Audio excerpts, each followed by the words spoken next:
अस्सलाम वालेकुम रहमतुल्लाह। ये बात है आज से 8-9 साल पहले की, जब मैं कोई 16-17 साल का हुआ करता था और मैट्रिक का स्टूडेंट था जब मैंने अंजुमन तलबा इस्लाम में शमूलियत इख्तियार की। और उसके साथ साथ जो मेरा प्राइम फोकस था उस वक़्त, क्योंकि हिस्ट्री पढ़ने का शौक़ था, तो तमाम सूबों के बारे में मैंने पढ़ने की कोशिश की। तो जब मैंने बलूचिस्तान के बारे में रिसर्च की तो गूगल पे तो बलूचिस्तान के बारे में कम और आज़ाद बलूचिस्तान के बारे में ज़्यादा चीज़ें मुझे दिखाई गई। तो मैं बिल्कुल चौंक गया कि यार ये क्या कोई नया मुल्क बनने जा रहा है या क्या सिलसिला बन रहा है। और जब उसकी गहराई में गए तो तब अंदाज़ा हुआ कि Indian propaganda was at its peak. तो मैंने सोचा कि प्राइम फोकस मेरा ये होना चाहिए कि हम लोग अब इस इंडियन प्रोपेगेंडा को काउंटर करने की कोई कोशिश करें।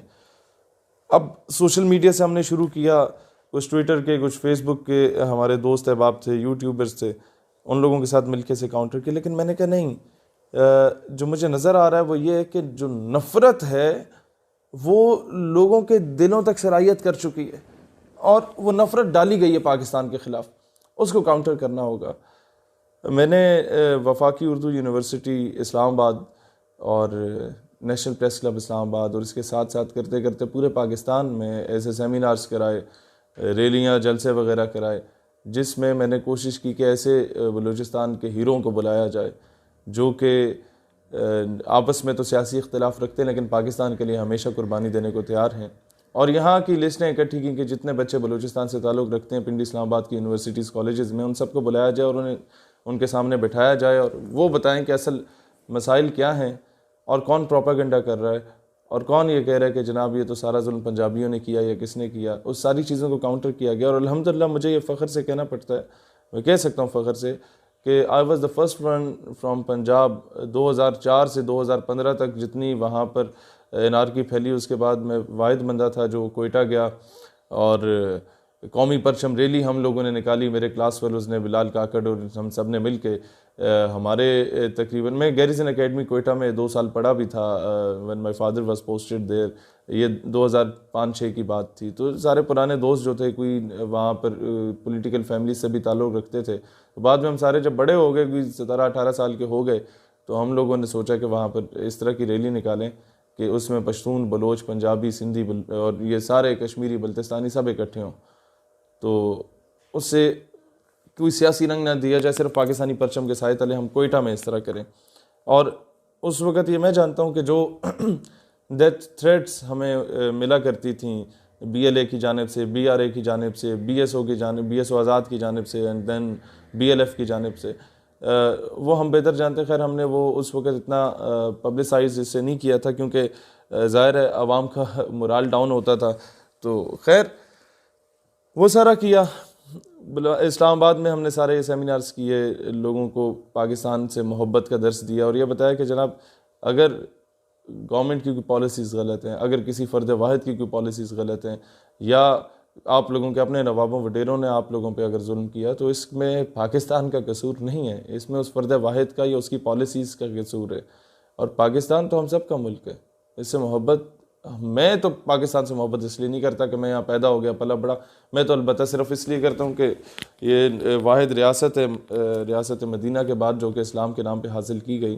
तो मुझे तो इससे अकीदत और मोहब्बत रसूलुल्लाह अलैहिस्सलाम के निस्बत से है। नाउ कमिंग फॉरवर्ड, वो दिन भी था जो मेरी ज़िंदगी की ख्वाहिश थी कि डेरा बुगटी में सुई का इलाका, जहाँ सबसे ज़्यादा एनआरकी किसी दौर में हुआ करती थी, वहाँ पर मगरिब के बाद कोई बाहर निकल नहीं पाता था। रात को 11 बजे हम लोगों ने वो जलसा प्रोलॉन्ग किया, 11-12 बजे तक, पाकिस्तान जिंदाबाद के नाम से। जहाँ 4-5 हज़ार वोट लेके किसी दौर में लोग MP MNA बना करते थे, वहाँ 7 हज़ार लोगों का, सिर्फ मर्दों का वहाँ जलसा हुआ। और अल्हम्दुलिल्लाह पाकिस्तानी परचमों के साथ आए, किसी सियासी जमात के परचमों के साथ लोग नहीं आए। और मुझे अब भी याद है चीफ ऑफ बुगटी जान बुगटी भाई ने मेरी दस्तार बंदी भी की, वो बलोच दस्तार पहनाई मेरे सर पे।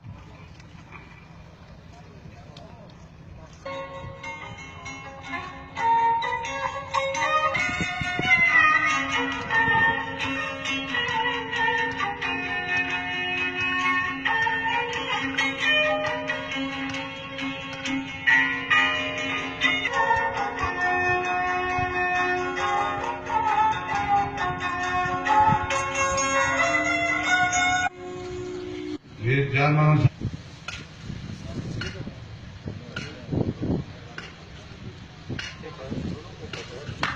तालियां।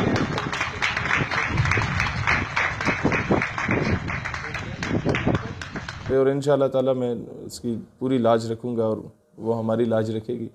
और उसके साथ साथ मुझे याद पड़ता है कि बरामदाग बुकटी को मैंने उस वक्त चैलेंज किया था कि ये जो पहली दो सफ़ों में यहाँ के सियासतदान बैठे हैं, यहाँ के जो बलोच बैठे हैं, इनको रहने दो, मैं पंजाब से हूँ तो मेरा मुकाबला करो। ये बलोच एक पंजाबी को वोट दे देगा लेकिन गद्दार वतन को वोट नहीं देगा। और सब ने उस पर ताली शाली भी बजाई और कहा कि आप बिल्कुल दुरुस्त कह रहे हैं। और फिर वहाँ बलूचिस्तान से एक ये नारा भी बुलंद हुआ कि हम अगर पाक फ़ौज को ज़रूरत हुई तो हम 50,000 रज़ाकार पाक फ़ौज को देने को तैयार हैं भारत के ख़िलाफ़। तो एक बड़ा पॉजिटिव इसके नताइज आए सामने। फिर आते हैं हम फ़लस्तीन कॉज पर। तो पैलेस्टाइन कॉज पर अल्हम्दुलिल्लाह जितना काम हमारी तंजीम ने किया, इतना नौजवानों में शायद किसी और ने नहीं किया होगा। और मुझे अब भी याद है जो फ़लस्तीन के 400 बच्चे पाकिस्तान में इस वक्त भी पढ़ रहे हैं, मुख्तलिफ़ यूनिवर्सिटीज़ में, मुख्तलिफ़ मेडिकल कॉलेजेस में स्कॉलरशिप्स पे इधर पढ़ रहे हैं। पाकिस्तान अल्हम्दुलिल्लाह हमने कोई भी मुल्क किसी जगह पे एम्बेसी बनाता है तो उसकी तनख्वाहें शनख्वाहें सारे वो लोग खुद ही देते हैं। लेकिन पाकिस्तान में जो फ़लस्तीनी एम्बेसी उसके सारा बजट हम लोग खुद अफोर्ड कर रहे हैं, पाकिस्तानी अफोर्ड कर रहे हैं। और अब भी हमारे पासपोर्ट पे लिखा है कि it is eligible everywhere except Israel, और इसराइल को हम लोग नहीं तस्लीम करते। खैर फ़लस्तीनी सफ़ीर ने भी काफ़ी रिकगनाइज़ किया, हमारी ओट टेकिंग सेरेमनीज़ में भी आए। सफ़ीर जो एम्बेसडर होता है, जो लोग डिप्लोमेटिक अफेयर्स को जानते हैं वो सही जानते हैं कि वो सरीना या मैरियट से बाहर नहीं जाता, वो इसी तरह के होटल्स में आता है, वो मिन्नतें तरले करके। और ये वो सफ़ीर थे जिन्होंने इतना कोऑपरेट किया हमारी सिंसेरिटी को देखते हुए कि हम अगर ये भी कह दें कि जनाब प्रेस क्लब के बाहर एहतजाज है या किसी चौक चौराहे पे एहतजाज है तो उधर भी ये पहुंच जाएंगे हमारे साथ अपनी किसी किस्म की सिक्योरिटी के बगैर। तो ऐसे दरवेश सिर्फ लोग भी हैं। और बैतुल मक़दस का खुर्दा जो आया करता था वो ये हमें खिलाया करते थे उधर जब हम लोग मसला फ़लस्तीन पर डिस्कस करने जाते थे। फिर हमारा ये भी अंडरस्टैंडिंग हुई आपस में कि हमारे तमाम पाकिस्तानी नौजवान और आपके फ़लस्तीनी नौजवान मिल के काम करेंगे इस कॉज़ के लिए। और उनके फ़लस्तीनियन स्टूडेंट ऑर्गेनाइजेशंस जितनी भी हैं उनके साथ हमारे रवाबित हुए वहाँ पर भी और यहाँ पर भी। Then coming towards the Kashmir cause, जहाँ पर आगे सबसे बड़ा इख्तिलाफ़ पैदा हुआ वो ये था कि जितना मुझे अब भी याद है 26 जनवरी 2014 को मेरा एक्सीडेंट हुआ।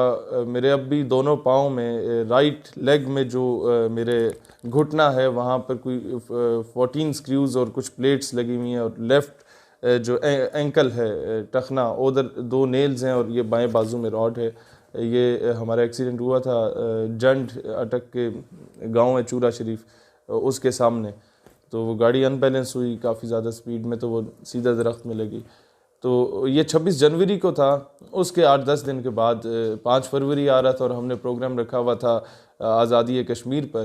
खैर अब मैं तो बिल्कुल एक ही हाथ, ये राइट हैंड ही काम करता था, बाकी तो सारे बिल्कुल पट्टियाँ बंधी हुई थी पूरे जिस्म पे। 2014 की बात है। और मुझे याद पड़ता है कि यासीन मलिक साहब, अल्लाह उनको ज़िंदगी दे, यौम कश्मीर पे मकबूजा कश्मीर के हुर्रियत रहनुमा यासीन मलिक ने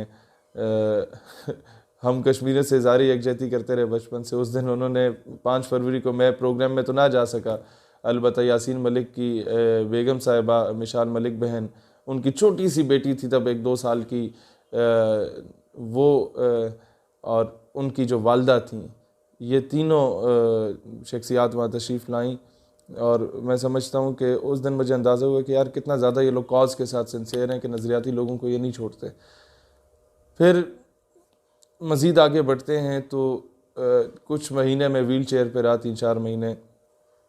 उन दिनों में काफ़ी ज़्यादा दहशतगर्दी होना शुरू हो गई और हम लोगों ने जान हथेली पे रख के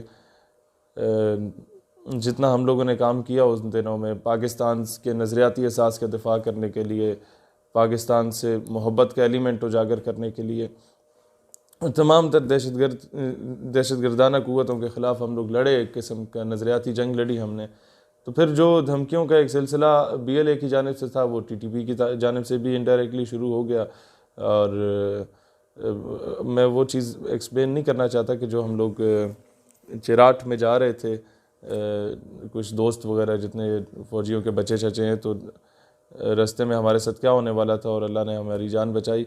लेकिन मैं मज़ीद आगे आता हूँ कि कश्मीर कॉज पे जब मैंने देखा कि यार मकबूजा कश्मीर के लोगों के साथ हमारा रब्ता होना शुरू हो गया, मैं उम्रे पे गया पहली बार, तो 2 बार वहाँ भी गिरफ़्तार हो गया, क्योंकि पाकिस्तान से ज़्यादा जो लोग मुझे मिलने आते थे वो इंडियन मुस्लिम्स होते थे और सीने लग के रो पड़ते थे, कहते कुछ नहीं थे। और खैर वहाँ हमने 12 रबीउल अव्वल को रैली भी निकाल ली थी, तो उस वजह से भी गिरफ़्तारी हुई। और जो दर्द और दुख मुझे वहाँ पर महसूस हुआ मकबूजा कश्मीर के लोगों की, क्योंकि बराह रास्त मेरी उनसे वहाँ मुलाकात हुई। फिर वहाँ से जो कुछ हमारे जवान तशरीफ़ लाते थे मकबूजा से किसी न किसी तरीके से, तो उनसे जब मुलाकातें होती थीं तो वो उनसे भी और फ़लस्तीनियों से भी तो वो एक ही बात कहते थे। मैं जब कहता था यार कोई हम हेल्प आउट आपकी कर लें, कोई चंदा शंदा इकट्ठा कर लें, तो मुझे कहते शहीद साहब व्हाट डू यू थिंक कि हम लोग भूखे मर रहे हैं या प्यासे मर रहे हैं या नंगे मर रहे हैं? हमें आपके चंदे की ज़रूरत नहीं है, हमें आपकी बंदूक की ज़रूरत है। अपने हुक्मरानों से कहिए कि अमली तौर पे कुछ करें, वहाँ लोग मर रहे हैं। खैर वहाँ से जब हमने ये कहना शुरू किया कि जनाब अब कश्मीर वाकई पाकिस्तान की शहरक है, तो शहरक को तो काटा जा रहा है और उसको बचाने के लिए इंडिया की गोली का जवाब हमें गोली से देना होगा। हमें अक़वाम मुत्तहिदा के चरणों में बैठ के मिन्नतें नहीं करनी होंगी, हमें अमेरिका के गिट्टों में बैठ के कश्मीर की जंग नहीं लड़नी होगी, हमें हकीकी मायनों में कश्मीरियों के लिए कुछ करना होगा। तो वो लोग जो कि रज़ाई से कभी नहीं निकले और फेसबुक इस्तेमाल करते रहे, उन लोगों ने हम पे गद्दारी के ठप्पे भी लगा दिए। खैर हम फिर भी उनकी इज़्ज़त करते हैं, क्योंकि ये इनमें से कई ऐसे लोग हैं जिनकी वजह से पाकिस्तान को फ़ायदा भी बहुत ज़्यादा हुआ, क्योंकि इन लोगों ने दुश्मन के प्रोपेगेंडास को काउंटर भी किया। लेकिन दुख इस बात का होता है कि आज हमें लोग कहते हैं कि पता नहीं पैराशूटर्स हैं अचानक सामने आ गए। ये 2020 है और मैं जब उठा था वो 2012-13 का वक्त हुआ करता था, और उस वक़्त कोई ऐसी बात करने वाला नौजवान नहीं होता था। उस वक़्त जितनी तलबा तंजीमात भी बनी थी आपस में लड़ने का काम करती थी, और मुझे फ़ख्र है इस बात पे कि तमाम तलबा तंजीमात, चाहे किसी भी सियासी या मसलकी या मजहबी जमात से उनका ताल्लुक़ हो, मेरे साथ उनके बहुत अच्छे ताल्लुकात रहे और अब भी हैं। अब तो खैर स्टेट यूथ पार्लियामेंट के अलाइंस में सारे इनके स्टूडेंट लीडर्स जो क्रीम है उन्हें हमने ऑन बोर्ड लिया, वो शामिल हैं। पाकिस्तान के लिए मैं समझता हूँ जो कुछ हम लोगों ने किया वो कोई पाकिस्तान इसका मकरूज़ नहीं था, ये हम पे कर्ज था कि जो माएँ बहनें बेटियाँ उस वक़्त कुएं में छलांग लगा देती थीं अपनी इज़्ज़त बचाने के लिए at the time of partition, जिन माओं ने अपने ज़ेवरात बेचे थे, वो बेटी जो अपने बूढ़े बाप के साथ वो जवान बेटी आ रही थी और उसके बाप को रस्सियों से जकड़ लिया और उसके सामने कुफार ने उसकी बेटी की इस्मतगरी की 1947 में, और उसकी छाती काट के उसे उसके बाप की गोद में फेंक दी, और बेटी अपनी ज़िंदगी की आखिरी सांसें ले रही थी और कह रही थी कि अब्बा पाकिस्तान को मेरा सलाम कहना। ये चीज़ें जब मुझे लोग आके बताते हैं ना तो हमसे सोया नहीं जाता। अक्सर सारी सारी रात जागते रहते हैं और ये सोचते रहते हैं यार इस मुल्क के लिए क्या कर सकते हैं हम, अपने मज़हब के लिए क्या कर सकते हैं हम। लेकिन अफसोस इस बात का होता है कि फिर अगर आपको किसी बात से हमें इख्तलाफ रहता है तो आप आके गद्दारी के ठप्पे लगा देते हैं। देखिए सच को हमें तस्लीम करना चाहिए। आफिया सिद्दीकी को बेचा गया, तस्लीम करो, ना छुपाओ झूठ को। वो कौम की बेटी है, उसकी जगह तुम्हारी माँ बहन बेटी को भी बेचा जा सकता था। फिर क्या करते?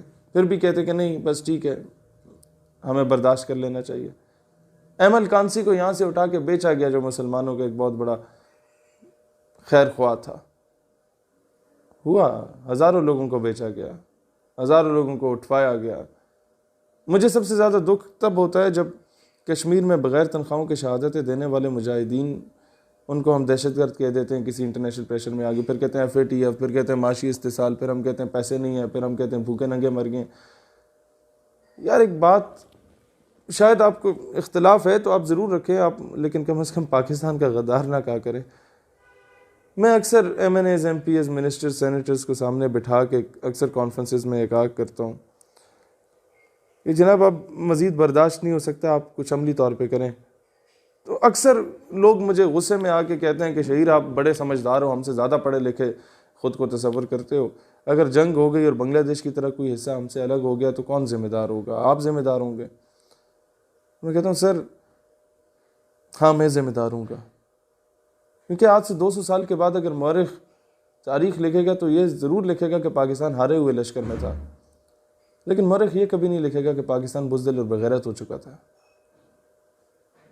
मैं अक्सर इस तरह के सेमिनार्स कॉन्फ्रेंसेस में जाता हूँ कश्मीर पर, और बड़े आसानी से प्यार मोहब्बत से हंस के बड़े बड़े सीनियर लोग ये बातें कर रहे होते हैं कि कश्मीर में मैदान करबला बरपा है, तो मैं रोक लेता हूँ उन्हें। मैं कहता हूँ सर कश्मीर में मैदान करबला वाकई बरपा है? कहते हैं हाँ हाँ बरपा है।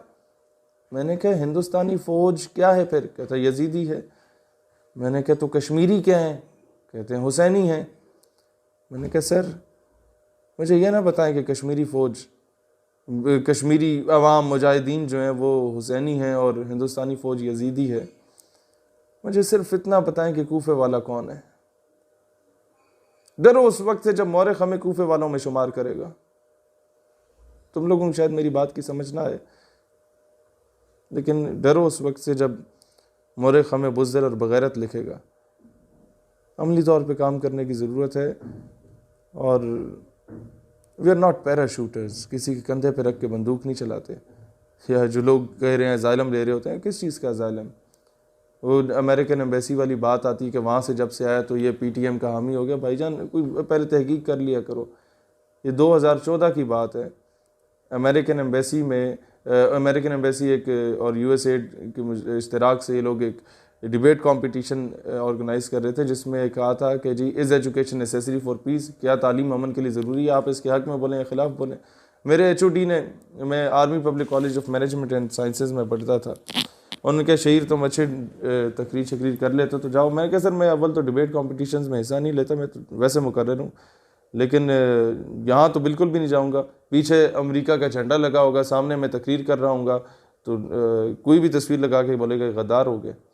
मैं वापस आया क्लास में, देन आई रियलाइज कि यार नहीं, हम लोग जो अमेरिका का झंडा पिछले 4-5 सालों से जला रहे थे उसका तो कोई फ़ायदा नहीं है। अखबार के नुक्कड़ में वो भी लोकल अखबार के नुक्कड़ में कोई छोटी सी सुर्खी लगी होती है कि शहीद सियालवी ने अमरीकी परचम नजर आतिश किया, अपने गम गुस्से का इजहार करते हुए कहा कि हम लोग अमरीकी ग़ुलामी नहीं करेंगे। मैंने कहा इसका क्या फ़ायदा? मुझे रियलाइज़ हुआ, मैंने कहा जाके मुंह पे बात करेंगे उनके सफ़ीरों काबीना के सामने। मैं गया HOD साहब के पास, मैंने कहा सर मैं जाना चाहता हूँ। HOD साहब ने हंस पड़े, उन्हें अंदाज़ा हो गया कि अब ये करना क्या चाह रहा है। उन्होंने कहा शहीद तो मुझे ज़रा तकरीर लिख के दो ना, और वो मैं देखूँगा, उसके बाद फिर मैं तुम्हें जाने दूँगा। मैंने खैर तकरीर शकरीर लिखी कि मलाला बड़ी नेक खातून है और आफिया सिद्दीकी को सही गिरफ़्तार किया गया और हमें दहशतगर्दी के ख़ात्मे और अमन के क़याम के लिए अमरीका का साथ देना होगा। HOD साहब ने वो पढ़ी, मुस्कुराए, कहते हैं बेटा ज़मीर तो मेरा भी नहीं मानता कि तुम ऐसी बातें करो, ना ही तुम्हारा मानता होगा, लेकिन अलबत्ता पोजीशन इसी से आएगी। मैं क्या बिल्कुल सर पोजीशन तो इसी से आएगी। तो क्या पहन के जा रहे हो? शेरवानी तो नहीं पहन रहे? मैंने कहा नहीं सर वो शेरवानी तो नहीं ना, अमरीकी एम्बेसी का फंक्शन है तो पैंट कोट शैंट कोट टाई शाई लगा के जाएंगे। कहता हाँ हाँ हाँ यही मैं तुम्हें बता रहा था कि वो कोई बुरा इंप्रेशन उन पर ना पड़ जाए। हम पहली बार ही हमारी यूनिवर्सिटी को जाने दे रहे हैं तो कोई अच्छा इंप्रेशन पड़े। खैर मैं आया, मैंने कहा यार अब वहाँ सच तो बोलना है लेकिन ज़रा सपोर्ट भी लेके जानी चाहिए। मैंने सर के पास दोबारा चले गया। मैंने कहा सर आपको पता है हमारा इदारा पहली मरतबा जा रहा है किसी एम्बेसी के प्रोग्राम में, तो इलेक्ट्रिकल इंजीनियरिंग, सॉफ्टवेयर इंजीनियरिंग और BBA के बैच के 10-10 बच्चों को हम लोग ऑन बोर्ड लेते हैं। आप इजाज़त लें कि ऑडियंस के लिए हमें 30 बंदे चाहिए और एक टीचर भी हम रख लेते हैं उसमें ताकि बच्चे डिसिप्लिन उनका मेंटेन रहे। तो जब मैंने ये कहा कि टीचर भी रख लेते हैं तो उनके वहम गुमान में भी नहीं आया कि ये कोई जाके वहाँ पर दंगा शंगा करने के इरादे में। खैर उन्होंने कहा बिल्कुल ठीक है, तो मुझे लिस्टें प्रोवाइड करो किस किस को लेके जाना चाहिए। मैंने कहा सर मैं आपको लायक बच्चों की लिस्टें देता हूँ। अब ज़ाहिर है वो एक डिपार्टमेंट के HOD थे तो बाकी डिपार्टमेंट्स में कौन लायक है कौन नहीं है उससे तो उन्हें सरोकार नहीं था। तो मैंने जितने दान नुमा टाइप, माजरत के साथ वो सुन भी रहे हो, मतलब हटे कटे ज़बरदस्त दबंग टाइप हमारे जो दोस्त अहबाब होते थे तमाम डिपार्टमेंट्स के, उन सब के नाम वहाँ तहरीर किए। और टीचर्स जो 3 हमने रखे वो रखे जो हमारे टाइप के फ्रेश होते थे, जिन्हें फ्रेश BS ऑनर्स या MS किया होता था और आ जाते थे वहाँ विजिटिंग फैकल्टी के लिए। तो हमारा एज डिफरेंस इतना नहीं होता था, तो गपशप आपस में अच्छी होती थी। उनको भी हमने ऑन बोर्ड लिया। उन्हें कहा सर आप जाएंगे एम्बेसी का प्रोग्राम है, तो बड़े खुश हो गए कि हाँ चलेंगे इंशाल्लाह।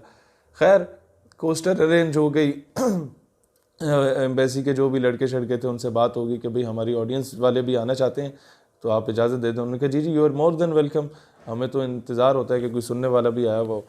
खैर 78 एजुकेशनल इंस्टीट्यूट्स के डिबेटर्स गए, बीच में शहीद सियालवी साहब भी गए और 30 बंदे हमारे साथ और चले गए और 3 वो टीचर्स। रास्ते में जनाब पेट्रोल पंप आता है, मैं उन्हें कहता हूँ जनाब ज़रा गाड़ी रोको, पेंट कोट मैंने पहना होता है और साथ एक थैला सा पकड़ा होता है, तो गाड़ी रोको यार मैं वॉशरूम जाना है। गया वॉशरूम में, तो शहीद साहब जा पेंट कोट में रहे हैं, वॉशरूम से निकल रहे हैं तो शेरवानी ओढ़ी हुई है। तो वो कहते हैं यार ये क्या चक्कर है। मैंने कहा यार गाड़ी में बैठो फिर बताता हूँ। अभी हमारी यूनिवर्सिटी से जो नेशनल लाइब्रेरी जहाँ पर एम्बेसी अपना प्रोग्राम करा रही थी उसका सफ़र कोई है 25-30 किलोमीटर का, तो घंटा लग ही जाता है। इस्लामाबाद पिंडी की सड़कों पर रश भी होता है। तो रास्ते में मैंने उन्हें कहा यार चक्कर ये है कि जो तकरीर मैंने कल सर को सुनाई थी और तुम लोगों को भी सुनाई थी, मैं वो तकरीर नहीं कर रहा। तो क्या कर रहे हो फिर? मैंने कहा यार मैं तो सच बोलने जा रहा हूँ आज, या आर होएगा या पार होएगा। कहते नहीं यार असी सारे कटे जाएंगे। मैंने कहा यार बात यह है कि अगर निकाले गए तो पाकिस्तान की ज़मीन बड़ी ज़रखेज़ है और जब लोगों को यह पता चलेगा कि इन्होंने अमेरिका की आंखों में आंखें डाल के बात की हैं, तो तुम लोगों को अगर निकाला भी गया तो अच्छी अच्छी यूनिवर्सिटीज़ में लोग तुम्हें एडमिशन भी दिलवाएंगे और तुम्हारे अखराजात भी खुद अफोर्ड करेंगे। तो वो थोड़े से खैर उन्हें मैंने मुतमईन कर लिया और मैंने कहा बस मैं तकरीर शुरू करूँगा तो तुम लोगों ने जो है ना वो कर दे रहे हैं, सपोर्ट इस तरह करनी है कि किसी की ज़रूरत ना हो आके मुझे रोके। खैर मैं तकरीर करने गया, क्या तकरीर की वो आप देख लेंगे।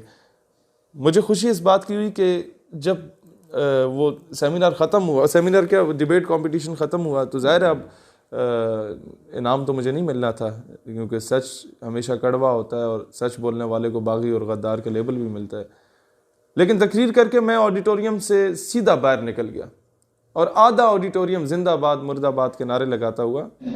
What is the literacy rate of United States of America? It's 99%. If education is necessary for peace, then the so-called champion of human rights and world's most well-educated nation, the United States of America, would not be responsible for the insurgency and terrorism in Iran, in Iraq, in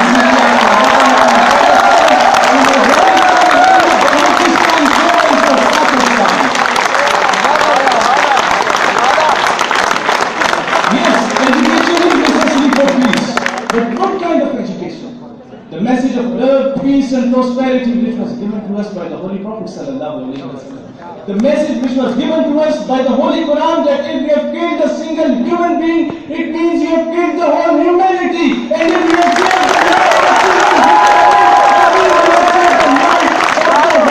humanity, but unfortunately, the so-called international media, the so-called champions of human rights used to say, the so-called world's most well-educated and highly qualified people used to say that Muslims are responsible for the terrorism.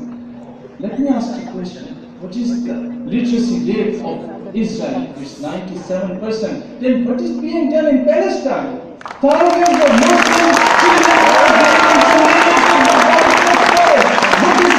what was done in Iran? What was done in Iraq? What was done in Syria? What is being done in Lebanon? What is being done in Burma? What is being done in Afghanistan? What is being done in Hyderabad, Dhaka and Gujarat? And what is being done in Indian occupied Kashmir? So, it has been proved that Muslims are not terrorists, rather they are being terrorized. बाहर निकल गया और मुझे फ़ख्र इस बात का हासिल है, इस तकरीर में आपने सुना होगा कि मैंने I am the first one जिसने अमेरिकन एम्बेसी के प्रोग्राम में नामूस रिसालत सल्लल्लाहु अलैहि वसल्लम के दिफा की बात की। For peace, then Charlie Hebdo of the most well-educated country, France, would not be responsible for the anarchy in the entire Muslim world. Then according to law of court, where you can't pinch and hurt the feelings of any religion, caste or creed, and according to the international blasphemy law, what do you say about the nation where patients are the most sensitive about their beloved Prophet sallallahu alaihi wasallam? Dear audience, Let me to express extent of these patients in my national language because English linguistics counts absorbed by these patients. हमने हर दौर में नामों से रिसालत के लिए की है, छोड़कर सियासत का सिलसिला फुसूल, फकत एक नाम मोहम्मद से मोहब्बत की है। मैंने अफ़गानिस्तान से फ़लस्तीन, कश्मीर से बर्मा तक के एक एक मुसलमान मज़लूम की बात की और कहा कि दहशतगर्द असल तुम लोग हो, अमेरिका वालों, जो दुनिया का अमन तबाह कर चुके हो। खैर, जब मैं ऑडिटोरियम से बाहर निकला तो आधा ऑडिटोरियम नारे लगाते हुए बाहर आ गया। पोजीशन मेरे लिए वो नहीं थी कि वो फर्स्ट सेकंड थर्ड पोजीशन देते, वो तो देनी भी नहीं थी उन्होंने। पोजीशन मेरे लिए ये थी कि जो दूसरे स्कूल्स और कॉलेजेस और यूनिवर्सिटीज़ के टीचर्स और प्रिंसिपल्स आए हुए थे अपने बच्चों को लेके साथ, उन लोगों ने मेरा माथा चूमा था कि बेटा तुमने हक अदा किया, सच बोला। और मैं हमेशा एक तलकीन करता हूँ लोगों को कि सच बोला करें। खैर, इस पे लोगों ने बाद में, जिन लोगों ने तकरीर नहीं सुनी उनके लिए भी सुना देते हैं आपको, प्रोपेगेंडे भी किया, पता नहीं वहाँ से आ गया तो इसने क्या कर दिया। इसलिए मैं आवाम से कहता हूँ कि सुनी सुनाई बातों पे यकीन ना किया करें। आप लोग तहकीक कर लिया करें कि यार अगला बंदा कितना ख्वार हुआ है। मुझे याद है कि जून जुलाई की सख्त गर्मी हमने सिबी, डेरा बुगटी के सहराओं रेगिस्तानों में गुजारी है। और मुझे याद है कि इस्लामाबाद की सर्द रातों में हम लोगों ने जनवरी की और दिसंबर की रातें गुजारी हैं। और इस तरीके से जाके हमारी नज़रियाती टीम बनी है। किसी के हमने बूट पॉलिश करके, या किसी के कंधे पे बंदूक रख के, या किसी के मिन्नतें तरले करके, या किसी की गोद में बैठ के हम इस मकाम तक नहीं पहुँचे जिस तरह लोग हुकूमतों में पहुँचते हैं। हम अगर पाकिस्तान का दिफा करते हैं या पाकिस्तान से अकीदत और मोहब्बत रखते हैं तो ये हमारे ईमान का हिस्सा है। हमारी मोहब्बत किसी के मोहताज नहीं है कि हम लोग किसी से NOC लेके।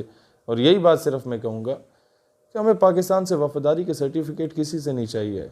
ये जो सर्टिफिकेट बांट रहे होते हैं, हम इनसे ज़्यादा बड़े मुहिब वतन हैं।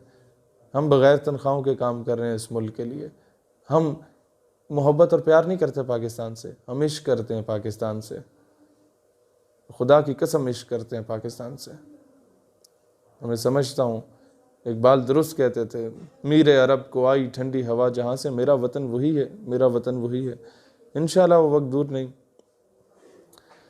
जो मुल्क सुपर पावर बनेगा इंशाल्लाह।